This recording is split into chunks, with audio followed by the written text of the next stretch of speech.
মহান সৃষ্টিকর্তার একটা আশ্চর্য ধরনের সৃষ্টি হচ্ছে এই সজনে পাতা। এই পাতাকে বলা হয় পৃথিবীর সবচেয়ে পুষ্টিকর হার্ব। বাংলাদেশের খুলনা অঞ্চলে অনেক অনেক বেশি দেখা যায় এই সজনে পাতা। বলতে গেলে প্রতিটা বাড়িতেই অন্তত একটা করে গাছ থাকে। তবে দুঃখের বিষয় হচ্ছে এই খুলনা এলাকার মানুষ জানেই না যে সজনে পাতা খাওয়া যায়।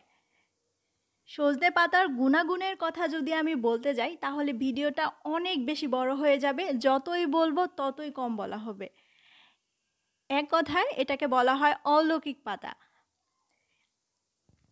এই যে গাঢ় সবুজ যে পাতাগুলো দেখছেন, এগুলো রোদে শুকিয়ে গুঁড়ো করে বিভিন্নভাবে খাওয়া যায়। তবে রান্না করলে এই শক্ত পাতাটা ততটা ভালো লাগে না খেতে, একটু ছোবা ছোবা লাগে। তাই আমি যেহেতু আজকে রান্না করব, সেই জন্য এই সজনে পাতার আগার দিকে যে নরম পাতাগুলো থাকে এইগুলো আমি এখন গাছ থেকে ছিঁড়ে নেব। এটা দেখলেই বোঝা যাবে যে নরম পাতাগুলো বা কচি পাতা কোনগুলো। কচি পাতাগুলো কালারটা একটু লাইট হয়, অর্থাৎ একটু হালকা টাইপের কালার হবে, এরকম হলদেটে। এই পাতাগুলো রান্না করে খেতে খুবই সুস্বাদু হয়। তবে যদি আপনি কচি পাতা সংগ্রহ না করতে পারেন তাহলে একটু শক্ত পাতা দিয়েও কিভাবে এই রেসিপিটি তৈরি করবেন সেটাও আমি এই ভিডিওতে একটু পরেই বলে দিচ্ছি। আমি এখন এই ডাঁটগুলো থেকে পাতাগুলো ছাড়িয়ে নিব। এই মোটা ডাঁটটাও ফেলে দিতে হবে, আর সেই সাথে পাতার সাথে যে চিকন চিকন ডাঁট থাকে সেটাও ফেলে দিব। কারণ এগুলো যতটাই কচি পাতার ডাঁট হোক না কেন, এগুলো সেদ্ধ হবে না খাওয়ার সময়, এজন্য ভালো লাগবে না, মুখে লাগবে। তাই এই চিকন ডাঁটগুলো আমি বেছে ফেলে দিচ্ছি। আপনারা যদি একটু কষ্ট করে গুগলে সজনে পাতার গুণাগুণ সম্পর্কে সার্চ দেন তাহলে বিস্তারিতভাবে জানতে পারবেন। তাই আমি আজকে আর বলছি না।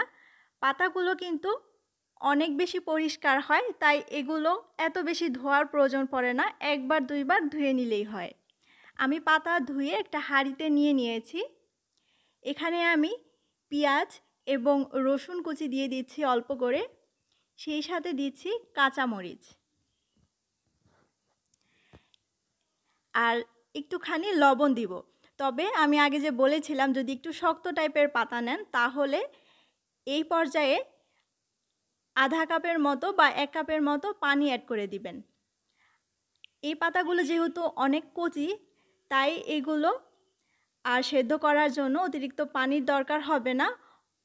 অল্প আঁচে আমি এই পাতাগুলো সেদ্ধ করে নিয়েছি, খুব বেশি একটা সময়ও লাগে না। পাতাগুলো যখন নরম হয়ে গেছে তখন আমি এটা চুলা থেকে নামিয়ে নিয়েছি। এরপরে আমি চুলাতে একটা প্যান বসিয়ে পরিমাণ মতো তেল দিলাম। তেল গরম হয়ে আসলে দিয়ে দিচ্ছি শুকনো মরিচ, একটু ভেজে নিব। মরিচ ভাজা হয়ে গেলে এবারে দিচ্ছি পেঁয়াজ কুচি আর সেই সাথে দিব রসুন কুচি। রসুন কুচির পরিমাণটা একটু বাড়িয়েই দিচ্ছি, এতে করে খেতে আরও অনেক বেশি মজার হবে। এবারে নেড়ে চেড়ে সোনালি রং করে ভেজে নিব।